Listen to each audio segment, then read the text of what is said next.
সে মাতিয়া ওঠে পেয়ে নবীর দো চরণে নারায়ে তাকবীর আল্লাহু আকবার নারায়ে রিসালাত ইয়া রাসূলুল্লাহ।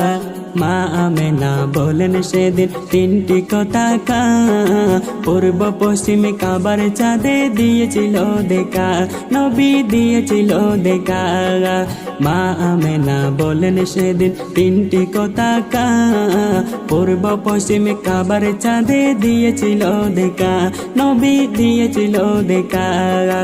আসলেন নবী পোশাক পড়া, আসলেন নবী পোশাক পড়া, সুরমা লাগা দুই নয়ন উল্লাসে মাতিয়া ওঠে পেয়ে নবীর দো চরণে, উল্লাসে মাতিয়া ওঠে পেয়ে নবীর দো চরণে নারায়ে তাকবীর আল্লাহু আকবার নারায়ে রিসালাত।